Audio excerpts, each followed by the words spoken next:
Good morning, bon après-midi, guten tag, and namaskar to all our attendees who've tuned in from around the globe. Today, we will be looking at screen addiction among children, a psychologist's lens, with our distinguished guest on the health talk show under the aegis of IIU Medical Council, headed by Dr. Hamid Rasool. A very warm welcome to our guest, Professor Dr. Samar Fahd, Professor of Psychology, serving in a large public sector university of Pakistan.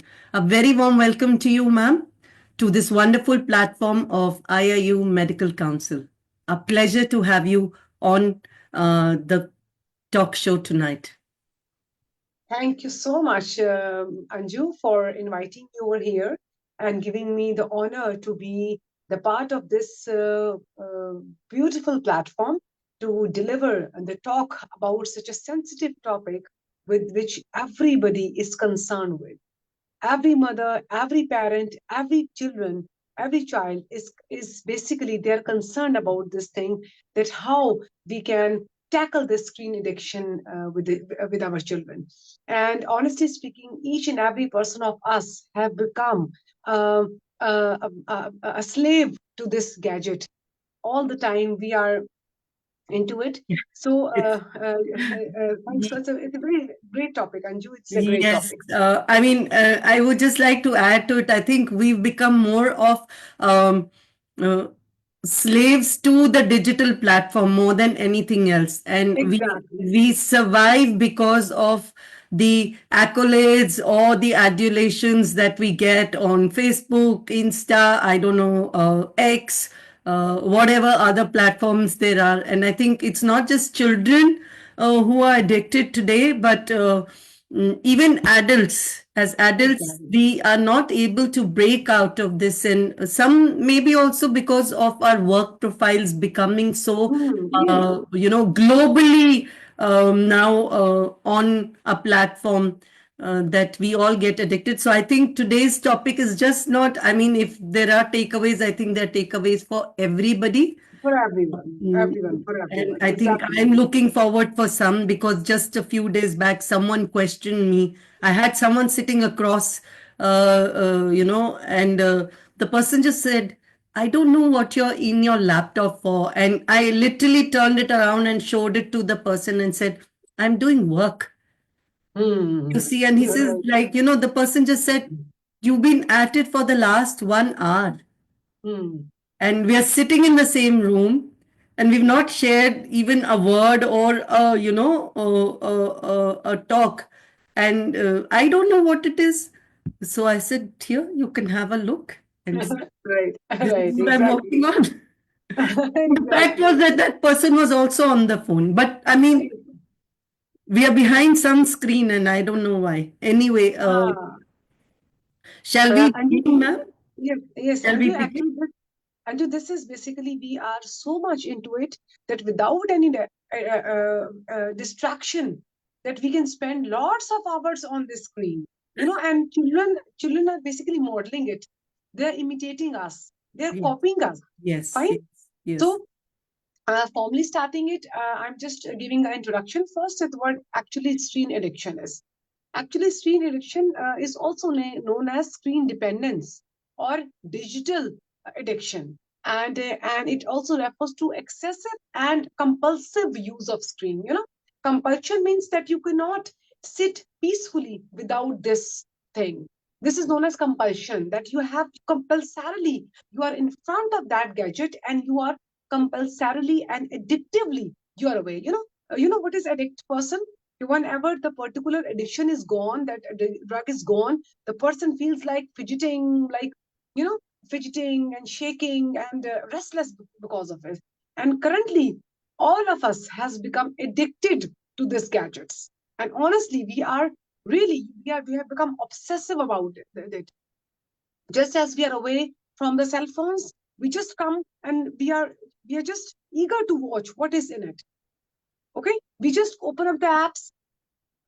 We just open up WhatsApp, we just open up Insta, Facebook, and we just want to know what's in it.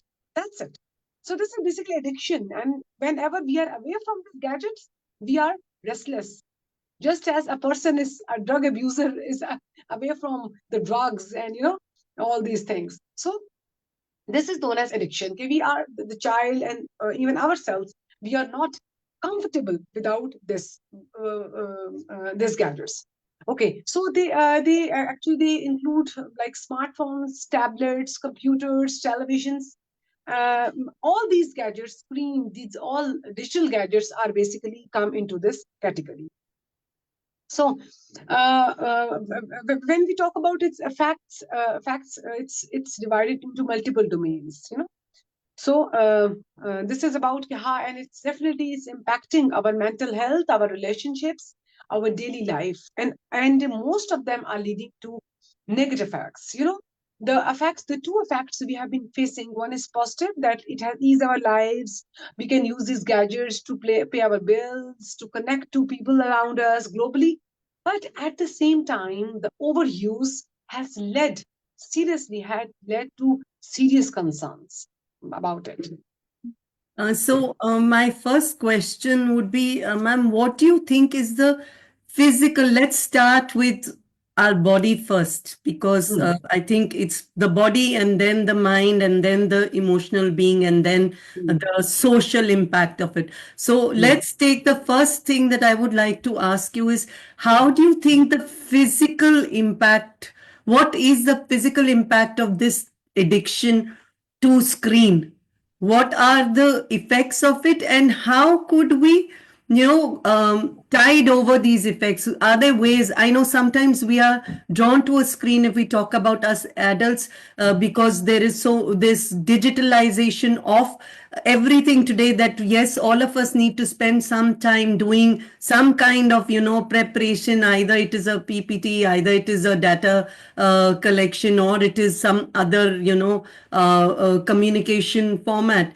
So how can we alleviate, or how can we help ourselves that we cannot give up on those things, but yes, there are some ways in which we can help ourselves to curtail the effect of the physical effect of the screen addiction?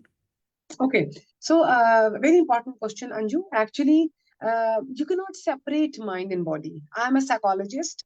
I'm a person who is dealing with mind, with all the behavioral and emotional things, your psyche, the brain. But you cannot separate brain or the mind from the body. Your mental health affects your physical health, and your health affects your mental health. If you're ill from this, you will be ill from your body. If you are ill from your body, you will be ill from your mind. Okay, so these two things, body and mind, are interconnected. So first of all, coming to your question, that we will discuss the physical impact of screen addictions. The first of all, we all individuals, we feel eye strain when continuous on the screen. We feel eye strain, and sometimes we misunderstood it with sometimes it may be some eyesight blood pressure, or we say it is maybe the something going in our head. But it is all actually the excessive use of screen. So the first one is eye strain, then blurred vision. Often individuals report blurred vision, that due to continuous interaction with the screen, they have blurred vision. Then they have muscle strain. Your neck muscles all the time, they are in stress, or they're always there in a pressure. Then chronic neck and back pain. We have back pains and chronic, using laptops, using computers, or even when we are always lying on the bed and using our gadgets. So we have some neck and back pain. Then sleep disturbances. This gadget has taken away our sleep. When we sleep on our beds and scrolling the reels, literally hours and hours pass by, and we don't know what's happening, and we're just scrolling. And when we look at the time, it is the 2 hours have passed, 3 hours have passed. So sleep disturbances, your sleep cycle totally get disturbed. Then change in brain structure. Physical impact is one of the change in brain structure. Then developmental delays. In children, there are developmental delays. Children cannot talk on proper time. They cannot communicate with their caregivers on proper time because of the screen addiction. Then obesity. Children are just always sitting on their computers and laptops, and they are facing with obesity.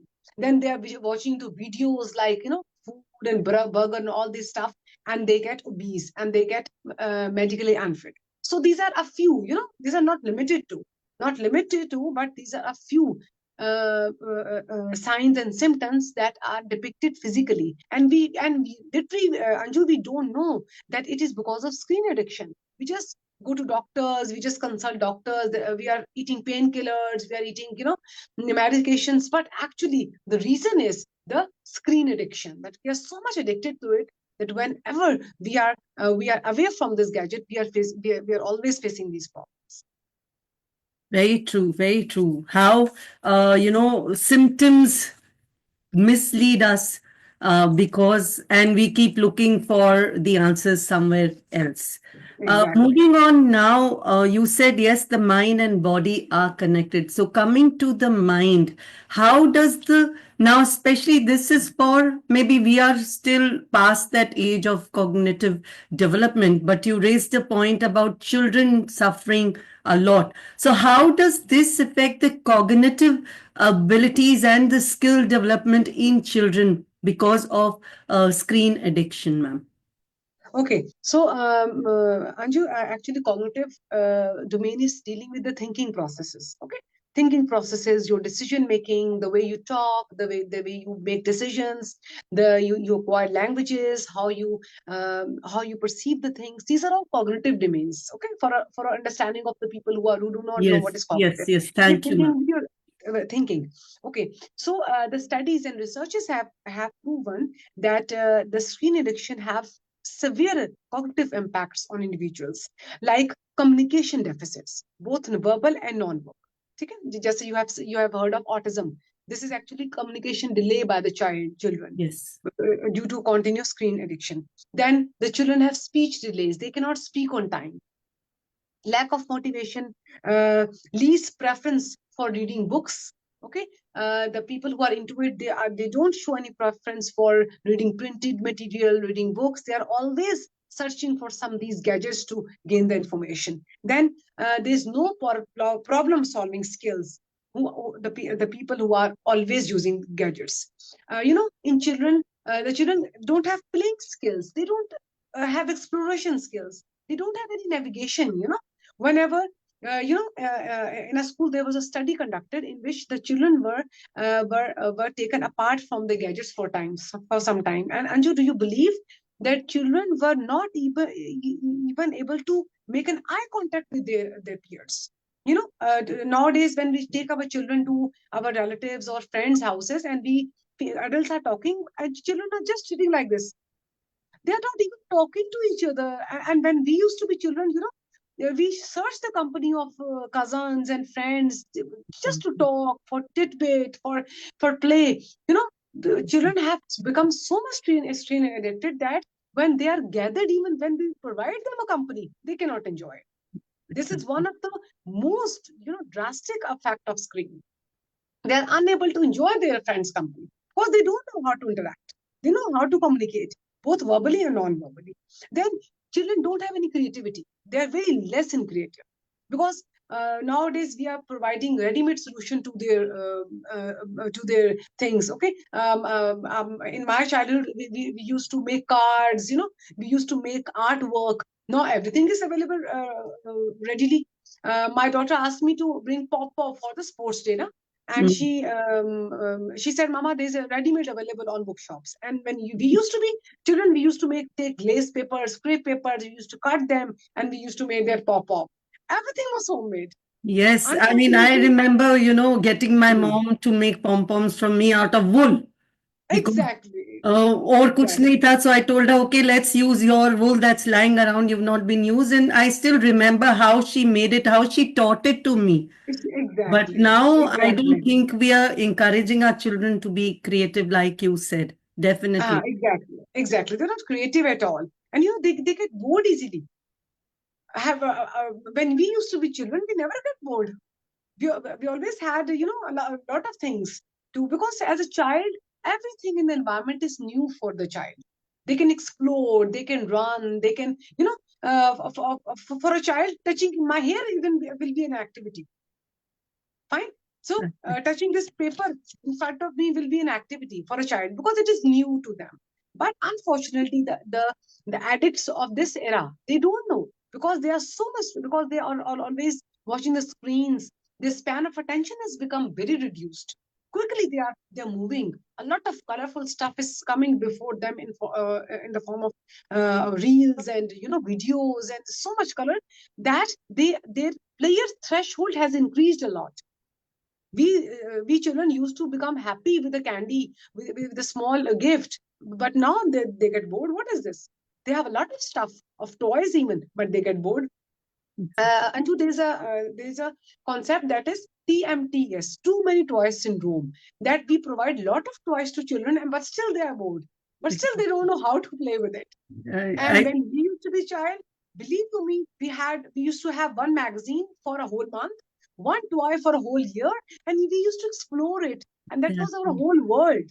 The exactly. more we are providing, the more privileged our generation is, the more they are dissatisfied. They are mentally unhealthy. Yes, I agree with you on that because I think as kids, we grew up with little, so we began to appreciate the very little that we get. And even now, Exactly. as individuals, I think, at least I know for myself, if someone says, a good word, I feel so grateful and humbled that someone has said a good word and to me about whatever it may be I have done.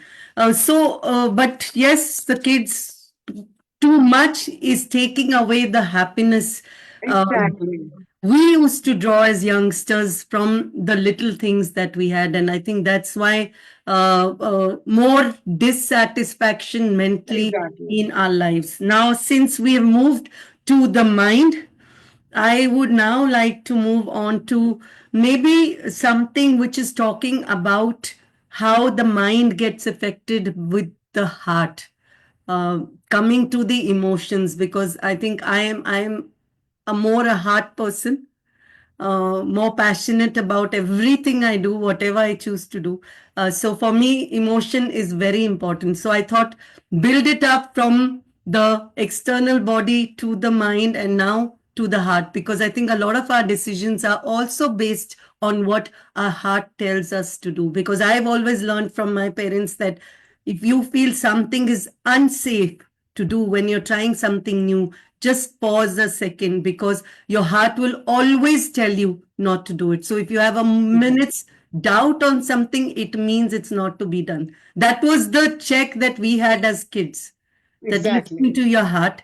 So, how is the emotional aspect of children being affected because of this information overload? And not just children, I would say, maybe for the entire generation of today, including us older people also, which is getting affected because of this information overload, thanks to digitalization of everything today. Exactly. Thank you so much. The question is very important, but let me tell you one thing that we say, कि, the feeling is coming from heart. मेरा दिल नहीं चाह रहा. But actually brain is controlling all the emotions. Your emotions, your players, it's all coming from your brain. So dil nahi cha raha, heart is not the basis of emotions according to neurology, but we always say mera dil nahi cha raha, yeah, I'm heartfelt, I'm sad from heart. So this is our, yes, thanks to digitalization for providing us so much information, but unfortunately this so much information is basically it's a disaster for us, the children, even adults. We are facing the we are sitting on the social media and we are always comparing, okay, that the media life is like this, the girl is so beautiful, the house is so beautiful, but we are living in a normal house, we are living in a normal thing. So it is very very difficult to digest for a person, especially for an adolescent, for a youthful person who has always feeling this discrepancy between him or his current scenario and the ideal scenario. So it is very very big challenge for the parents to handle this. The parents to handle this. So as adult children, they face different effects, like they face mood swings.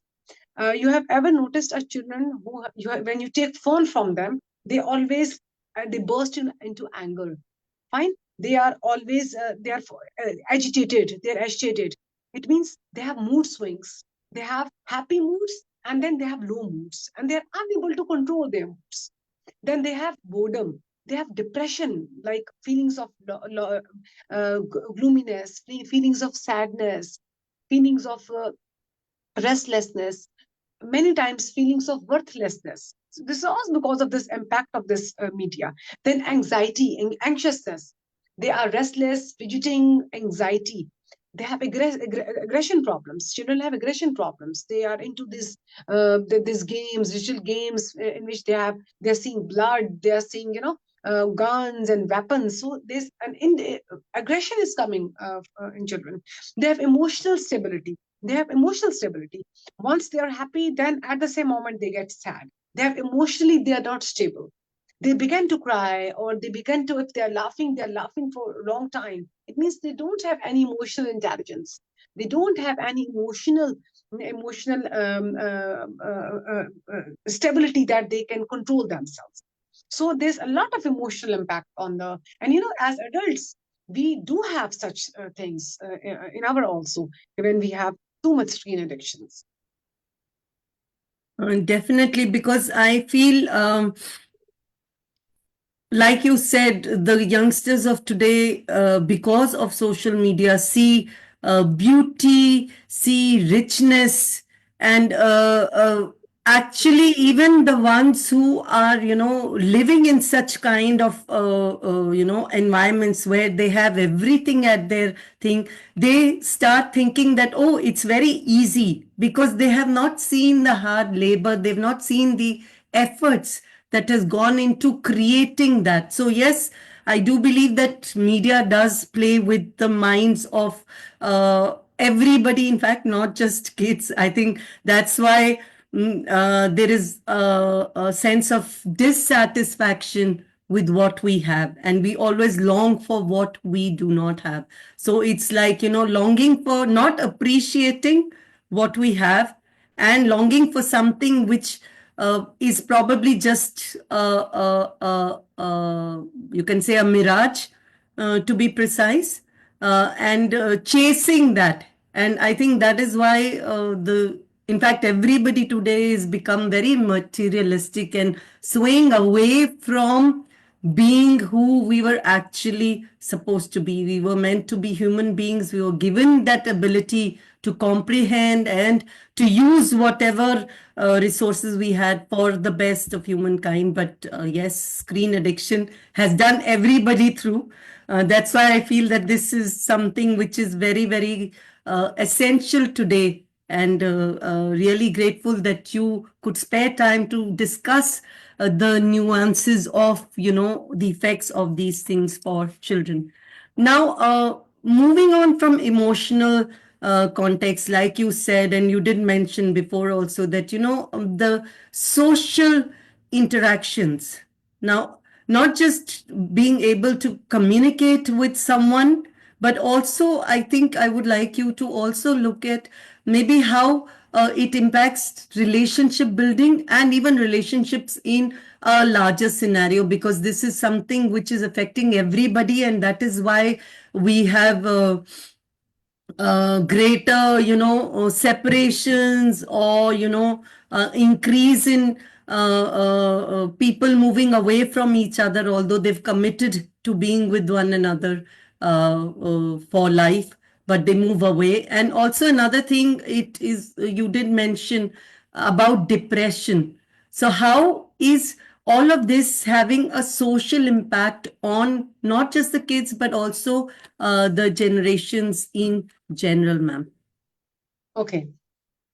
So the question is very important, that how socially this is impacting the kids as well as the adults. Actually, when we talk about kids, this American Pediatric Association says that screen time should not be more than 2 hours other than their school work, because school work is basically in today's time the school work is also on screens, on Google Classrooms and all that. So other than school work, only 2 hours is recommended.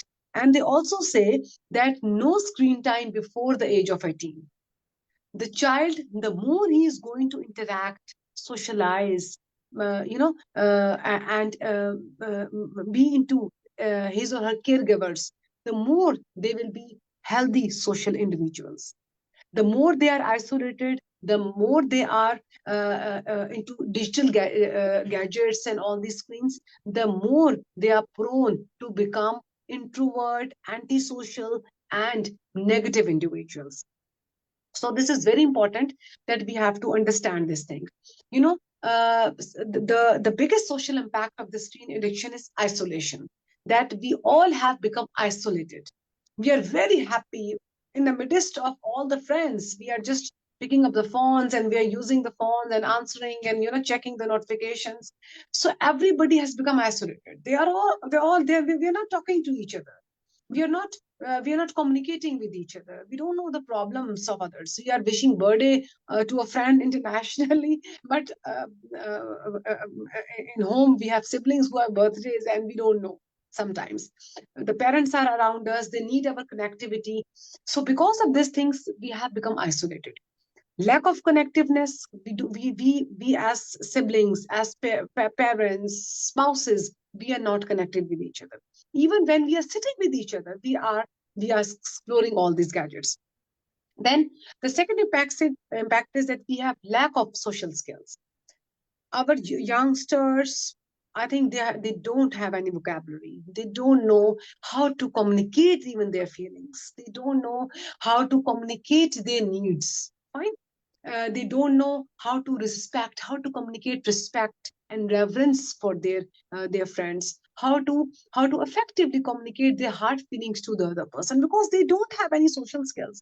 They don't know how to make eye contacts. They don't know how to hug, how to shake hand.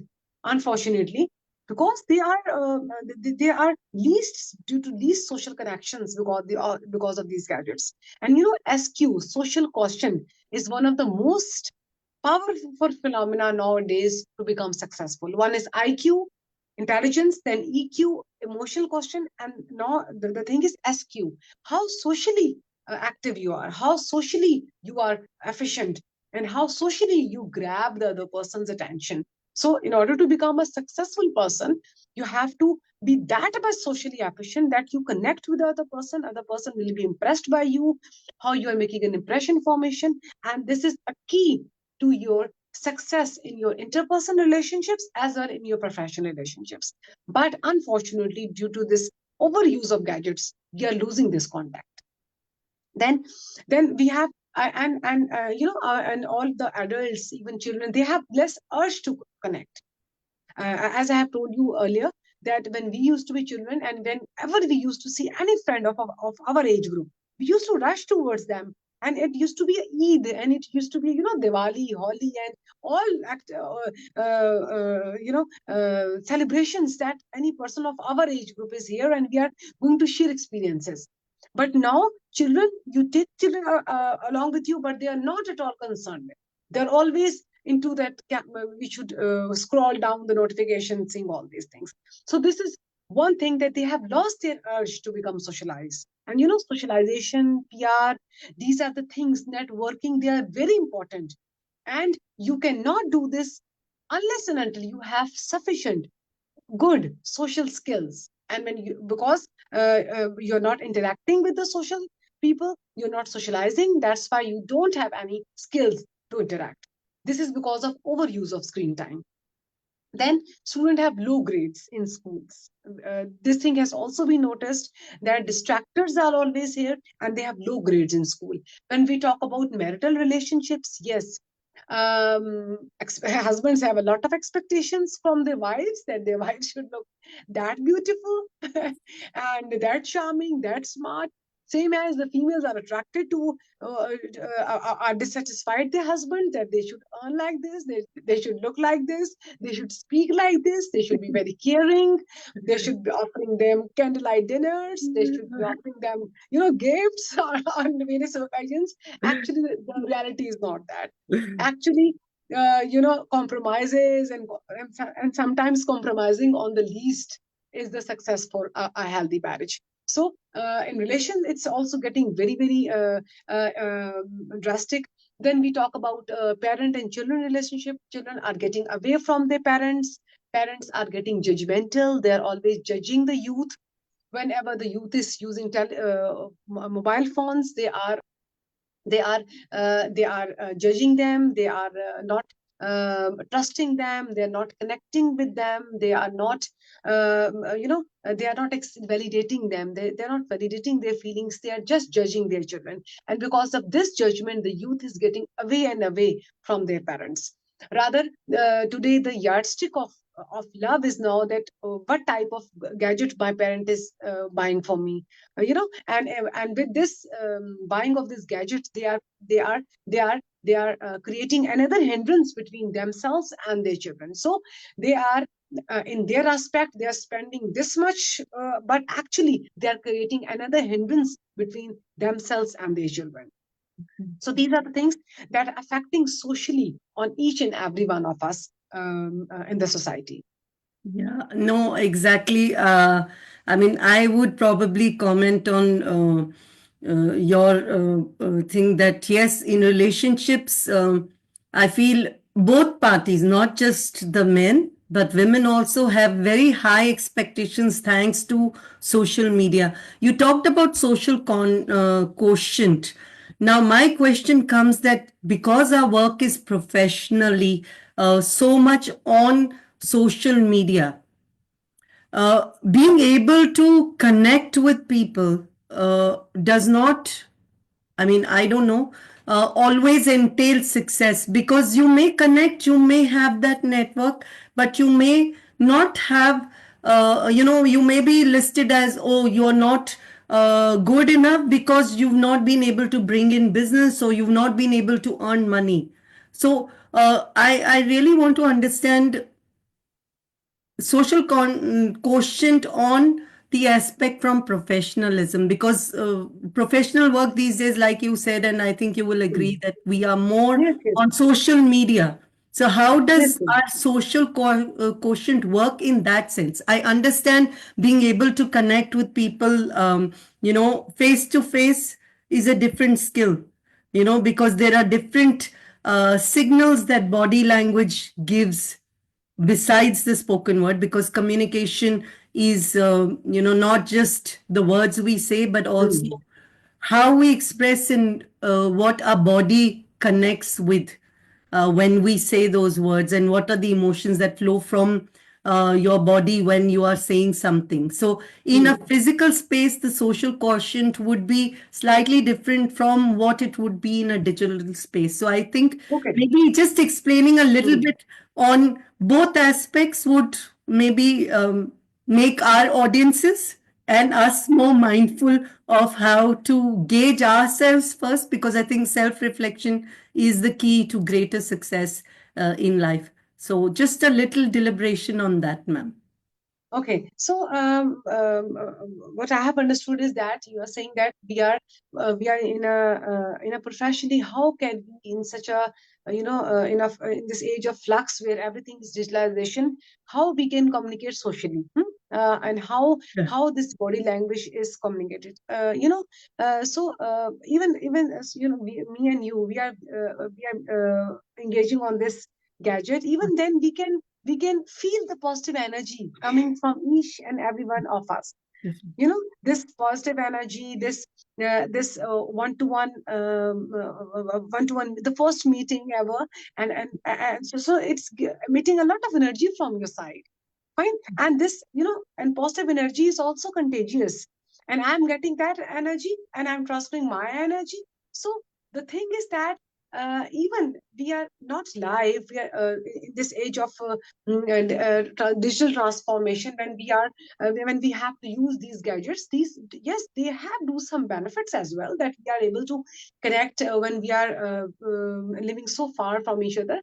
But even then, we can display those positive energies, those that positive thing on this screen too.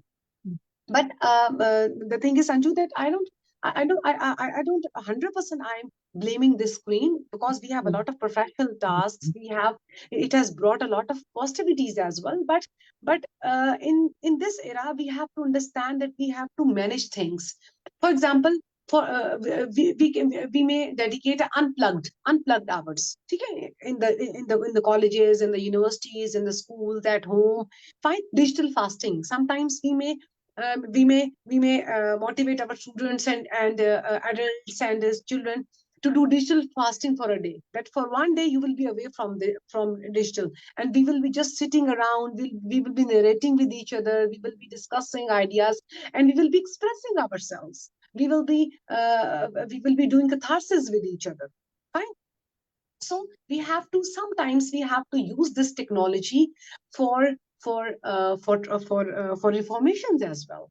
It is also very important that we are using different mental health apps for our youth and all these things. But I think mindfully we have to make use of these gadgets very mindfully. Fine, we have to develop a peer support group, since our children are more connected to our friends. Our youth is more connected to their friends, so we have to provide them a peer support community. Fine. And we have to outreach and we have to create an awareness among the people who are not aware of. So our being educationists, being psychologists, being persons who are creating awareness in the society, we have to create awareness. Okay, how you can get aware? As a psychologist, parents come to me and they ask, "Okay, madam, how can we make our children away from these distractions?" Then I say that we have to be non-judgmental. When our kid is using screens, we don't have to label them. Okay, you are a bad generation, you don't have anything else, you're just on your phones. We have to respect and validate their feelings. We have to don't relate yourself with them. Don't relate yourself. We used to this thing in our times, and you do these things in your times. We have to live in their present era. Fine. And we have to relate them, we have to validate their feelings. So I think, as a person, this technology can become very beneficial, but we have to control its negative effects. We have to control its negativity, that is having a very disastrous effects on our relations, on our even professional relations. Sometimes these gadgets are used for for unethical things. People are recording, people are doing catharsis, and they're using to blackmail you. So they have a lot of bad uses as well. So we educationists have to create this awareness among our colleagues, among our friends, our children, siblings. And this is the job of basically educationists and psychologists. Right, right. Thank you so much, ma'am, for that. Any other thoughts that you may have on the entire spectrum of screen time addiction? And since we started with children, I think we moved on to the general public as well, because it is something which has become the talk of the times. Yes, I feel this global platform, thanks to COVID, has enriched our lives by the very fact that you are so many miles away in another country and I am so many miles away in another country, yet we are able to communicate, share our thoughts, listen to one another. So I think that is a positive of digital transformation. But still, anything else that you would like to add over and above what you have just discussed? Okay, so my message to all of us is that basically we have to connect. Only one thing that can save us from this addiction is connection. Connection is non-judgmental connection, unconditional positive regards to our relations. We are always expecting from the relations. We are always judging them. We are always labeling them as rude, as jealous, as for example, as lazy. So when we, as a human beings, we should respect other person's personality. We have to connect them. We have to connect them non-judgmentally. Only then the person will not be plunging and will not be jumping into this cell phones. And they will definitely, when you have actually people, why don't go away from us? Because we are always judging them, we are always labelizing them. So the foremost formula to make your relation happy is to connect with them with positive, unconditional positive regard, and with non-judgmental temperament, right? So this is the only thing. Then we have to respect each other's differences.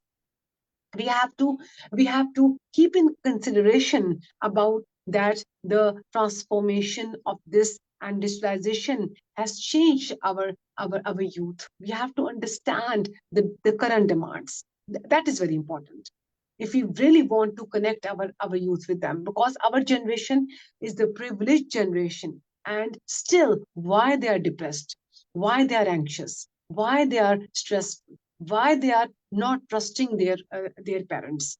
So as a mentor, as an educationist, as a psychologist, we have to build trust with our children, with our adults, even as an adult. If I don't have trust on my spouse, he or she is not going to confine in for me. So we have to develop that trust, and that is only possible with your connection. Okay, unconditional positive regard and non-judgmental connection. Another just worrying, because I'm an educationist and I deal with kids across the board, from tiny tots in preschool to university graduates. There's only one concern which at times hurts me, is that, if we look at um, the percentage of people committing suicide, it's increasing more in the younger generations than maybe the senior ones, or maybe the numbers today are more in the younger generations, because I do come across very young kids, stories about my doctor friends sharing with me. I can in fact tell you, it happened about 3-4 years or maybe 5 years back. I have a very close friend who's a doctor, and we just got talking in the morning. I don't know why he messaged me for something. And I asked him, how was the day? So he said, very bad. And he knows that I'm a very emotional person about education, and I'm very passionate about it generally also. So he said, I said, what happened? So he just said that, I can't share. But then eventually I got it out of him, because he knew I will not rest and I will not stop, messaging, or I'll just pick up the phone and I'll call him. So he said, this morning at around 6:30 in the morning, I was called by a parent to come and look at a child who was just 12 years old, who had committed suicide over a simple thing, as the parents saying, Mm. no, we are not going to the hometown today. And then Mm. early morning discussion at about maybe 5:30, because that was the time that they got up. And the child asked the parent that, are we going to the hometown? Maybe he wanted to meet his friends there. What it was, we don't know. And the parent just refused. And it was the father, and he went out. And after maybe an hour, he gets a call from his wife that, come, something has happened to the boy. And the boy just hung himself with a small thing in the washroom. I mean, so it was something which was very, very hurtful. And I know I'm bringing something which is very maybe negative on media, but I have a psychologist here with me. So I am very concerned about individuals, especially young, impressionable individuals who exist around us. And sometimes we are not there to support them or help them, because we don't know how. So Exactly. maybe, and I know that maybe this one session will not be enough to support, but at least we could understand the reason. Maybe wording or explaining why we can't go today would have saved that life. Exactly. So I just want you to throw some light on this increasing, suicide rates that happen in Yes. the younger generation these days. I just feel that we Very, our next generation's weaker than very right. what Very, we are. very right. And you actually, the dilemma is that we are so much engrossed into our own lives that we don't know even the pain the other person is facing, even in our neighborhood, or even in one house. Even any family member is going through any emotional pain, we are not concerned unless and until he just go into the blanket, then we come to know what happened. And that person immediately, nothing, headache, nothing, stomach ache, and he or she's going to wrap up or hide those emotional feelings from you. I mean to say that this emotional pain is always unsung, unheard. Okay, we can very comfortably we can say that I have a headache, I have a pain in my stomach, and I have some strain. That's okay with that, but there is always a stigma with psychological problems, with psychological health. Me and even you, I'm being a psychologist, I always try to hide with a smile. I Whatever I'm facing, I just dress up, I have a smile, I just put makeup on my face, and I show up myself, because I know nobody's going to understand my emotions. So this is the way, uh, uh, this is the reason our youth is basically getting away from us. They are suffering from a lot of emotional problems. And you cannot believe that as a clinical psychologist, as psychologists, people contact me and they are having a lot of pain, but nobody's hearing that pain. Nobody's understanding their pain, and they are coming with us to me with masks wearing on their faces, because they don't want others to understand that you're suffering from any psychological problem. Oh, you might be pagal, you might be mad. So these stigma, our youth, so that's why my first conversation is relating to that. Unless and until we are not connecting them with unjudgmental way, they are not going to trust us. And this one event of suicide will go, this is reported, and we have thousands of such events that is not reported, in which the young people, the adults, they commit suicides because of extreme depression. And this is a phase that they cannot trust their parents, they cannot trust their siblings, even they cannot trust their mentors, their teachers. And one day comes that they commit suicide and end their lives. So this emotional burden on their hearts is really important to understand. So please be vigilant. This is my message for all the parents, all the educationists, all the teachers, that please vigilant. Why this particular child is not okay today, why he or she is not smiling today, why he or she is withdrawn from others, why he or she is at distance from others. Please call him towards you, just ask, beta, are you all right, are you okay, why you're not okay, you're not seem to be okay today. Even just giving attention to these small symptoms that are the basic of these suicidal tendencies, this will going to make a big change. But what we do, oh, this man, he or she might be having an affair, that's why he's like that. He or she might be having some scolding from home, something like. And we're always labeling.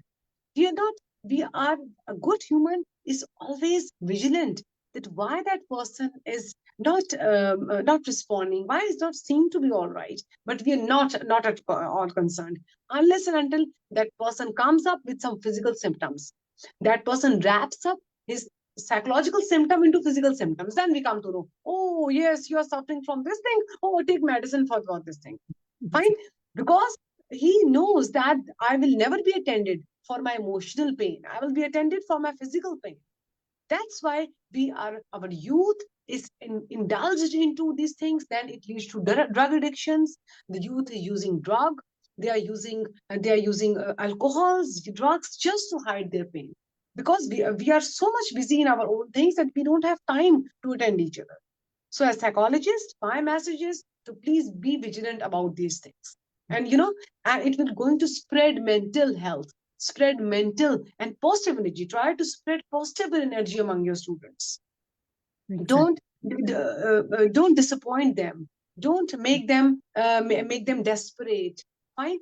Don't show them negative picture of the world. Yes, the world is full of pros. There's a lot of unemployment. There's a lot of frustrations. Please instill a seed of hope in your adults, in your youth. This is also a very good deed from Allah Almighty. In our religion, Allah Almighty says that even you instilling a single hope in the other person, it's a good deed. God knows what is going to happen in future. That's something else. But please, this is going to increase their mental health. This is going to increase their hopes, their optimism, their positive emotions. Try to emit those positive emotions from your sides. Fine. Be smiling, attend others, listen others, praise others. So please, as a human being, try to spread this positivity. Exactly. Thank you so much, ma'am, for bringing. I think it rounds up to one thing: communicating in a way which spreads happiness, in a way which spreads positivity. You may not be so positive, but still just appreciating the littlest of gestures, noticing that someone is off by their mannerisms, their interactions, being vigilant will go a long way in helping not just the children, but everybody around you. Any final words that you would like to say before I think we end this rather wonderful session where you have very patiently explained every little thing that we need to look at, from the body, from the mind, from the emotional aspect, from the social aspect, and now also going deeper into how we can, because I feel mentally, if you are well, you're heard, and echoing this, the thought that we needed to hear each other out. I mean, actually, not hear, but listen for those cues that sometimes, go a long way to helping others around you. Any Okay. other parting words?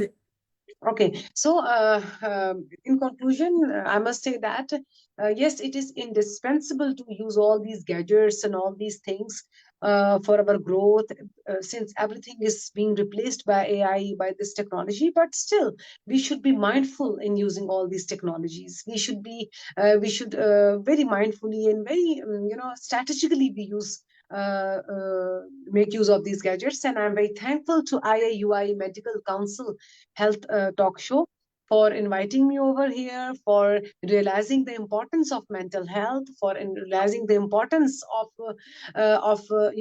mental well-being for all. Because mental well-being, mental health is not a luxury. It is basically a right. It's all a right. And we should be always open to accept our, if we are facing anything, and we should accept when other person is facing anything. So Dr. Anju, it is a really pleasant experience talking to you, indeed, and I hope that in future we also choose some more sensitive topics on that, and we should talk on that. And it's lovely talking on your platform. It is indeed a pleasure, ma'am. We are indeed humbled and grateful for your presence this evening to talk on something which affects everybody. So I know the initial stand was how parents can look at screen time affecting children or screen addiction among children, but I think you very beautifully wove it to cover the entire spectrum of human existence. We appreciate your effort. My appreciations also goes to our head of IIU Medical Council, Dr. Hamid Rasool, and above all to the founder of the IIU, Advocate Piyush Pandit sir, for creating such a platform where we get the opportunity to discuss issues as pertinent as these. And definitely in the future, we look forward to having you on our platform, maybe discussing another aspect of human life. Thank you so much, ma'am. Thank And you so much. thank you to our audiences across the globe for tuning in. I'm sure we've all learned a little bit more than what we had before. And we are hopeful that in the future we will have greater audiences tuning in to take benefit of such talk shows that we put across on the Medical Council platform. Thank you. Bye bye. Take care. Till the next time. Thank you so much. Thank you so much. Thank you. Thank you.